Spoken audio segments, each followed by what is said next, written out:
So you want to make an autoloader with great big cannons. In this video, I'm going to show you exactly how. This video will cover all things autoloader from bottom to top.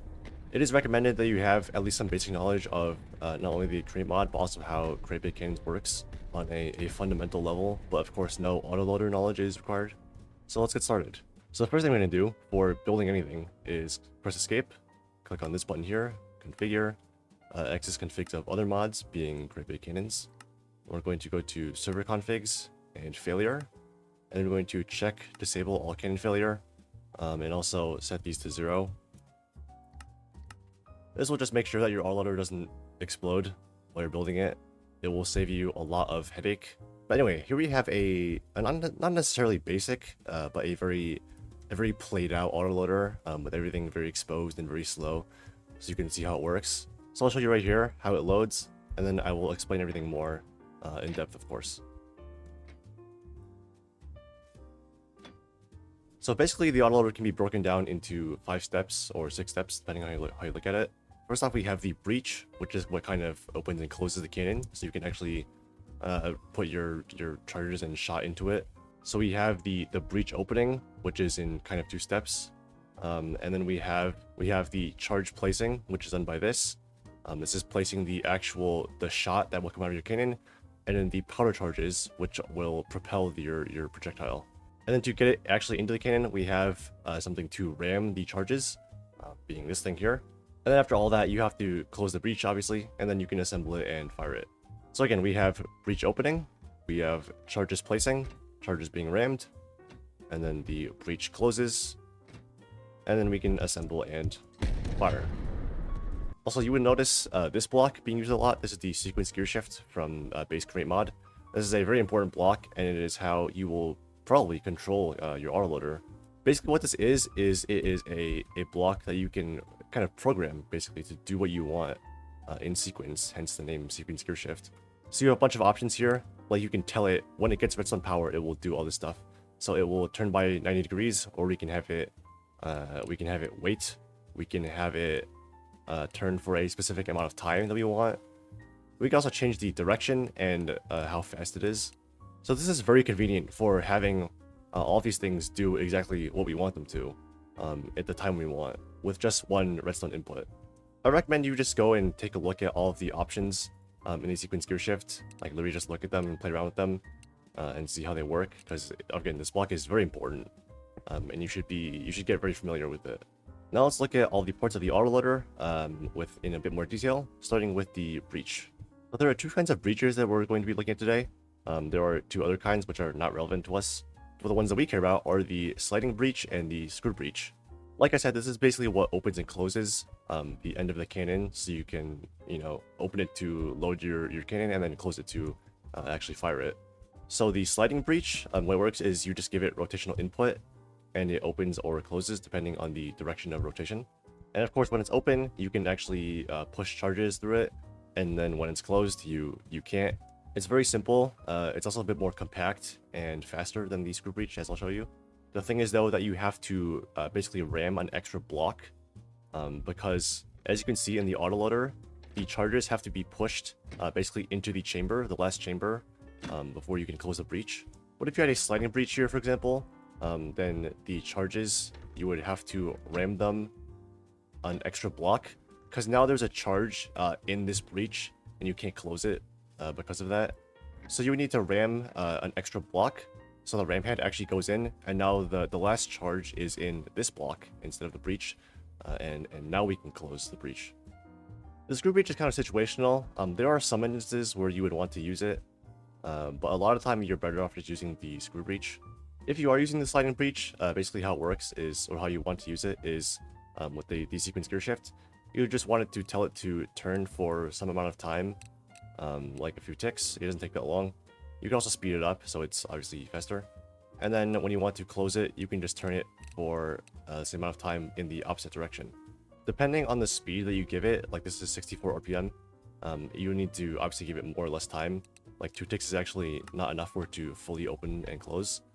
If we give it 4 ticks, you can see it opens all the way and then it goes back down.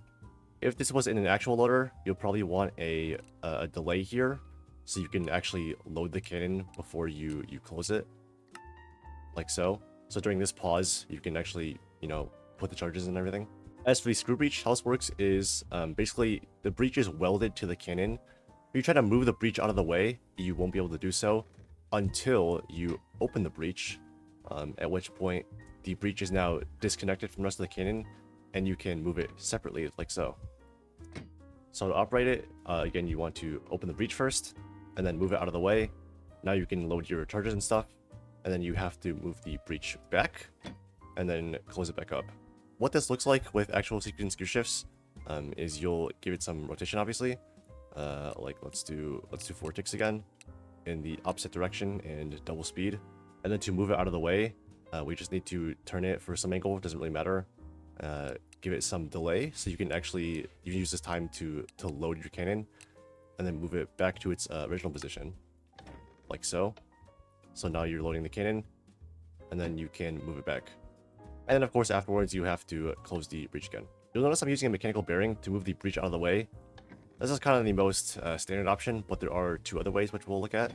Another method is with the double bearing. So if you have a mechanical bearing on a mechanical bearing, then when you spin the back bearing, the blocks on the front bearing won't spin, but they do get assembled.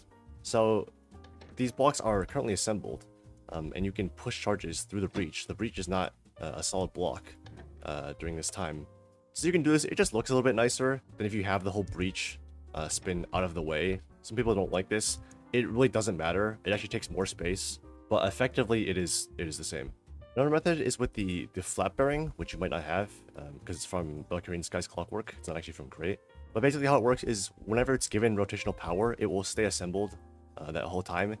And once you stop giving it rotational power, it will unassemble. So I'll just demonstrate with a crank. So while I'm cranking this, you can see it assembles, and when I stop cranking, it disassembles. So with the sequence gear shift, we can just tell it to turn for, if we want it to stay assembled for, let's say, 3 seconds, we just tell it to turn for 3 seconds. And then of course it is spinning this whole time. And once it stops spinning, it disassembles again. And then you can close a breach and all that. There are other methods of moving the screw breach, such as the mechanical piston, but it kind of just sucks. Like there's no point using it really. So we are not going to worry about that. So now that we have the breach open, we need to actually place some charges so that we can actually, load them into the cannon. The way we do this is using deployers, except the way that you probably know them, by giving them an item, either in their hand or with a hopper or whatever, and you spin it and it places the block. This method kind of sucks, because the thing is, it's very hard to time when it will actually, place the block. It has, some delay while it's retracted. You have to spin it for a very exact time to get it to place when you want. And it's just not ideal, especially compared to the other method that I'm about to show you. So here we have a deployer holding some power charges, except this time it is on a bearing, and you'll see when we spin it, the deployer will place whatever it's holding, in this case power charges. So deployers have this quirk where they place blocks while they're assembled on a contraption. And the thing is that they try to do this whenever they're at an angle, which permits them to use or replace their block. So we can assemble it for an instant, have it place, and then disassemble it again. So we have the exact angle every time. We can recreate this perfectly whenever we want to. Instead of spinning the deployer normally, all willy-nilly, and it just kind of places whenever it wants to. So to get them to place a bunch in a line, instead of putting deployers like this and spinning them, this way, we can instead put them on a bearing like this, so they're all in a line. And when you spin it, it will place your power charges nicely in a line.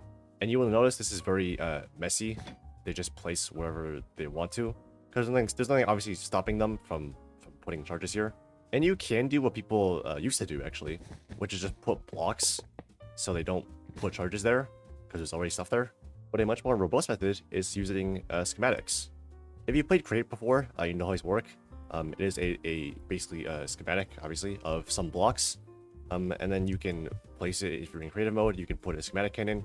But here, we can use it to basically filter the deployers, so they will only place blocks that fill the schematic.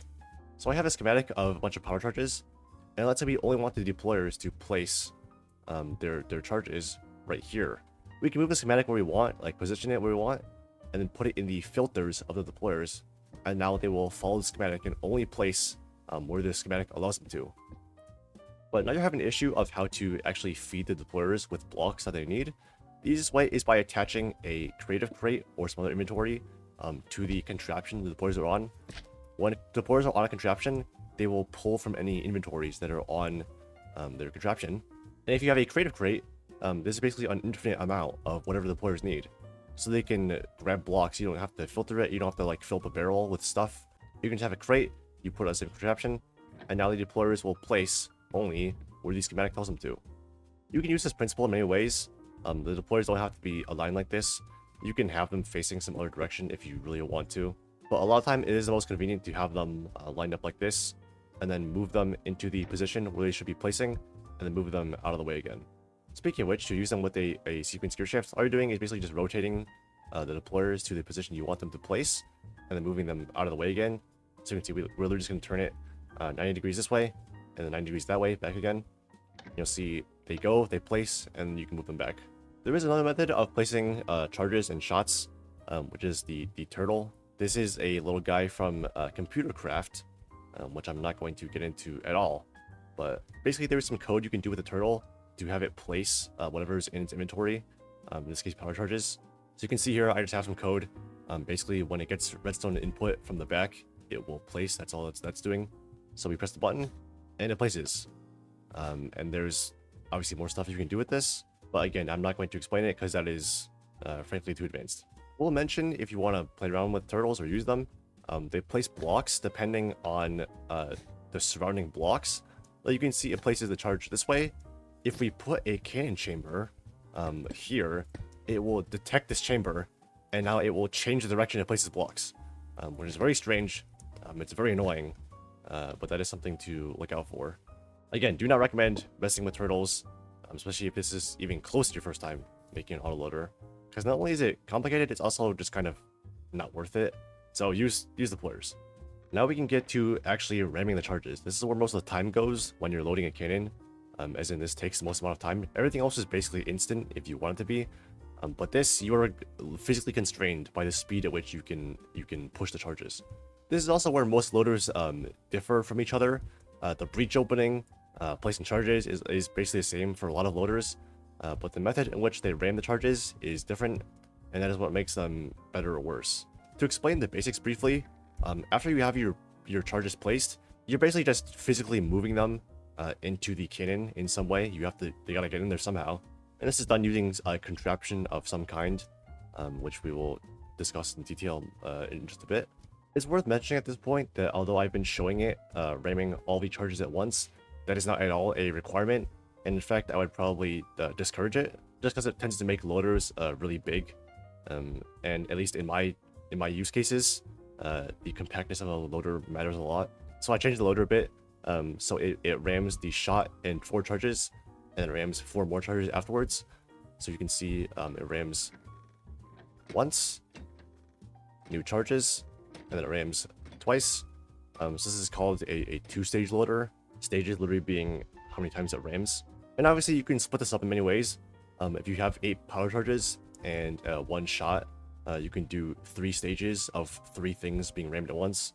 If you have 7 charges and 1 shot, you can do 2x4, you can do 4x2, whatever you want. There are loaders which just maximize compactness to the absolute limit, one of which I'll show later, that are 9 things to be rammed, and it rams it 9 times. So just something to keep in the back of your mind when you are designing your loader. It doesn't all have to be rammed at once. So first we have the cannon loader. This is like the most basic and kind of the intended method of loading cannons, at least like originally. It has 3 parts. It has the cannon loader block itself, the ram head, which we'll talk about later, and then the piston extension pull, which just dictates how far it can actually push. And you will notice this looks a lot like a mechanical piston, because it is basically the same thing. The difference is that with the ram head, it can actually enter chambers and barrels because of its small diameter. So you can see if you want to push a charge to here, the ram head can actually enter the cannon and push through it. Whereas the piston, because it's fat forehead, instead of pushing through the chamber, it will push right up to it, and it will begin to push the chamber itself, which is not what we want. Now you may have noticed, if we just make this a sticky piston and we put a ram head on here, it is now literally the same as a cannon loader. There's no difference. Now it can actually, you know, push the ram head inside of a chamber, and do everything that the cannon loader can. So you're better off just using the cannon loader, because there's no difference. It's a bit more streamlined. Now, quick about the cannon loader. First of all, you need the ram head, which adds length, and then you need the piston pull equivalent to how long you want to ram for.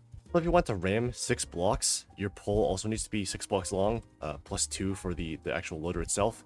And now you end up with a 14 block long monstrosity, just to ram 6 blocks, which is not really ideal. You'll see some of the later things. They are much more compact for doing the same thing. So most people do not use the cannon loader anymore. Now, in terms of using the cannon loader with a sequence gear shift, this is true of basically all kinds of ramming things. You just want a reciprocating motion, as in it goes forward and then it comes back.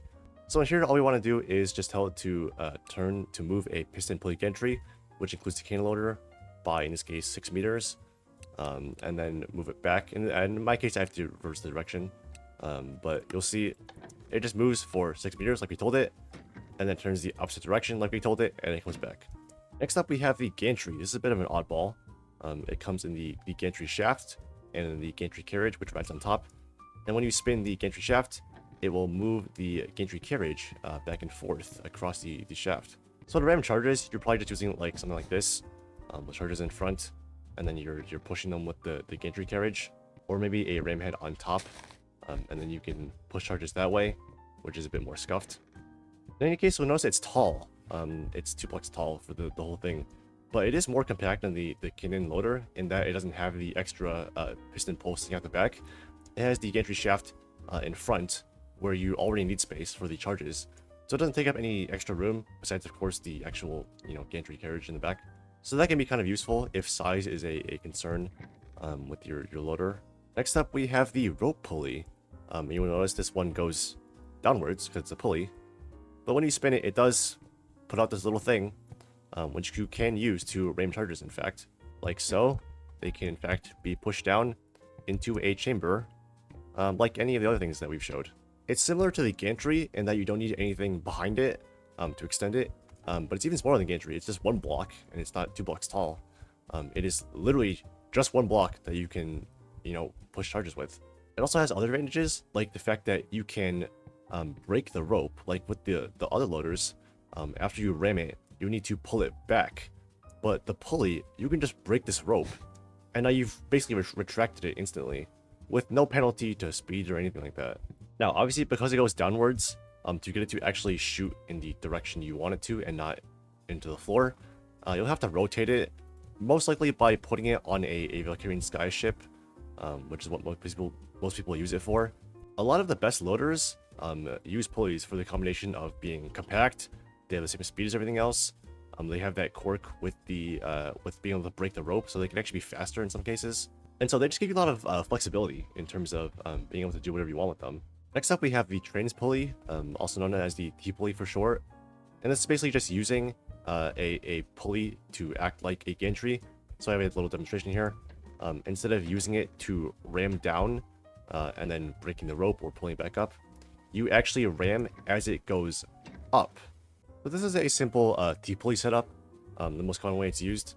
Basically, we have a deployer facing upwards, so as the pulley goes down, it will place all the charges you need, and when it comes back up, it will ram them. So you can see here, it goes down, place the charges, and as it comes up, it will ram them. There's a bit more to this, like you have this contraption controls here. Basically, the way that this works is when it gets to the bottom, it receives a redstone signal from this block, and this will disable the deployer from placing on the way up, because obviously you replaced all the charges. So now it's disabled from placing, and it will just ram. If we have this off, then it will try to place charges on the way up, and it will break everything. It is not as fast as a pulley loader, because it has to go down and then up, versus a pulley can just go down, and if it needs to ram again another stage, it can just break the rope and go back down again.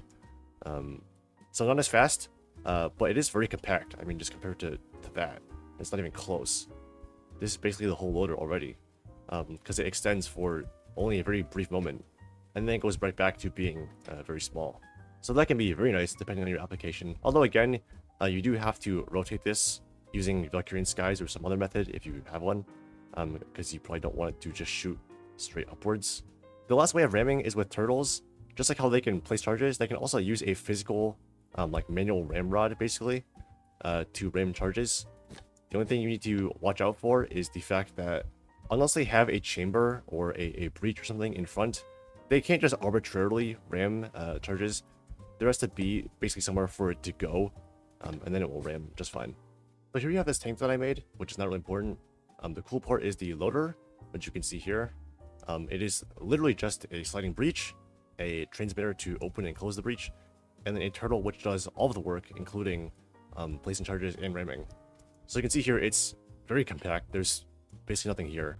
And when we fire it, you can see the turtle is placing everything, and then it's also ramming them with this ramrod. And it's slow, but again, it's very, very compact. So that is the good part about using turtles for your loader. Although again, I do not recommend it in the slightest if this is even close to your first time making an autoloader. Even if you know computer craft well, you know Lua, there's a lot of quirks that you should get used to and learn before you make a turtle loader. But anyway, that is ramming charges. The rest of everything you have to do is basically just close the breach, move it back into place, and then spin the whatever it is to close it. And then after that, you can assemble and fire the gun, which I don't think I really need to explain. Although don't forget you need to disassemble the gun and have it be, you know, actual blocks. It can't be an entity before you load it. That is something to watch out for. For your first loader that you're going to build, I would probably recommend a cannon loader or a gantry with a screw breech and some kind of rotating arm for deployers like this. While you're building it, you can give everything extra time so you can see the breach opens, and there's an instant before it actually moves out of the way. There's a lot of time in between everything happening. In this case, so you can see what is actually happening. But while you're building, it can be useful to just make sure it works first, and then you can tighten down all the times and, you know, shave everything down so everything happens sooner and make your loader, you know, actually faster. Also, while making your loader, you can do it without the cannon at all and just the breach, so you can actually see what's happening. Are the charges being rammed quickly? Like, where are they going? How many are there? Because a very common issue with cannons is that you end up with fewer charges than you wanted, either because they didn't get placed correctly, they didn't get rammed correctly, whatever it may be. So having no cannon allows you to see very easily what's going on. And generally speaking, if it works without the cannon, the barrels, then it should work with them. My last tip for making autoloaders is just make it work. Don't set your standards too high, especially for your first loader. Just make something that works, even if it looks like this. Even if it's very slow, even if it's not very compact. Your first working autoloader, no matter how slow or large it is, it will set the stage for you to develop better and better loaders in the future. But you have to start somewhere, even if it is complete shit like this. That is going to do it for this video. Hopefully you found it informative and helpful. Hopefully you can make your first autoloader, and I will catch you in the next video.